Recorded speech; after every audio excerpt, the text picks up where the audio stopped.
तो एग्जाम्पल में उन्होंने हमें दिया हुआ है ट्रायल बैलेंस के डेबिट साइड में सन्डी debtors 1,53,000, bad debts 1,000 and trial balance के क्रेडिट साइड में ऑलरेडी जो रिजर्व बना हुआ है दैट इज 3,000। एडिशनल इन्फॉर्मेशन उन्होंने हमें दिया हुआ है new bad debts 2,000, new RDD 5% create करने बोला है, अनरिकॉर्डेड सेल्स आपका 6,000 बोला है, डिसऑनर्ड बिल 3,000 बोला है। ठीक है।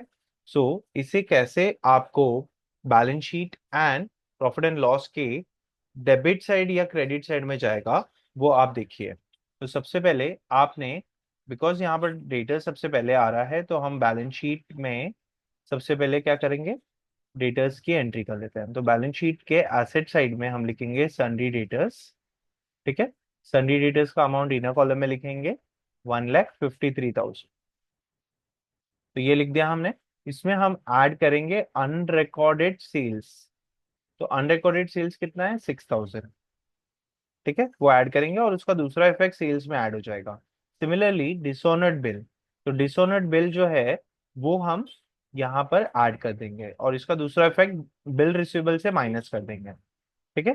तो वो बिल रिसीवेबल से माइनस होके सन्डी डेटर्स पे। तो हमेशा याद रखिए कि डेटर्स पे अगर कोई भी एडजस्टमेंट है तो आरडीडी देने के पहले, आरडीडी एंड बैड डेट्स देने के पहले वो सारे एडजस्टमेंट्स आपको करने होते हैं।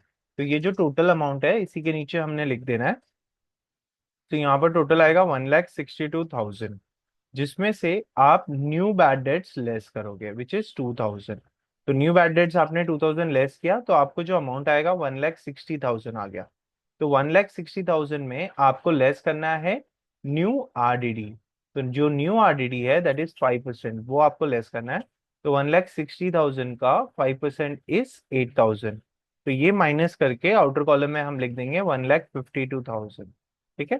एसेट में ऐसे लिखना है। सिमिलरली आपको इसका जो दूसरा इफेक्ट है वो प्रॉफिट एंड लॉस में देना है। तो प्रॉफिट एंड लॉस में कैसे जाएगा वो देखते हैं। तो आपने रिजर्व कितना क्रिएट किया हुआ है, 3,000 का। वेरेज आपका जो एक्चुअल लॉस हुआ है वो देख लेते हैं। तो actual loss 1,000 plus new bad debts का विच इज 2,000, तो 3,000 हो गया, and new RDD which is 8,000। तो एक्चुअल लॉस जो हुआ है वो आपका 11,000 का हुआ है और आपने रिजर्व सिर्फ 3,000 का बनाया। तो इसलिए ओल्ड आरडीडी जो है वो प्रॉफिट एंड लॉस के इस डेबिट साइड में लिखना पड़ेगा हमें। तो इसको लिखेंगे कैसे। तो सबसे पहले हम लिख देंगे यहाँ पर टू बैड डेट्स जो ऑलरेडी ट्रायल बैलेंस में दिया हुआ है उसे इनर कॉलम में लिखेंगे 1,000 को। उसमें ऐड करेंगे न्यू बैड डेट्स। ठीक है। तो न्यू बैड डेट जो है वो 2,000 है, वो ऐड करना है। ऐड आपको न्यू आरडीडी भी करना है। न्यू आरडीडी आपने जो कैलकुलेट किया था 8,000 वो भी आपको ऐड करना है। तो इसका जो टोटल है वो आपने नीचे लिख दिया 11,000। इसमें से आप ओल्ड आरडीडी लेस करेंगे बिकॉज आपका जो लॉस हुआ है वो 11,000 का लॉस हो रहा है और आपने जो रिजर्व बनाया हुआ है वो सिर्फ 3,000 का। तो एक्चुअली हमारा यहाँ पर जो लॉस हो रहा है वो 8,000 का है जो हमने आउटर कॉलम में शो कर दिया। तो इस तरह आपको आरडीडी का इफेक्ट देना है, आरडीडी एंड बैड डेट्स का। Thank you students.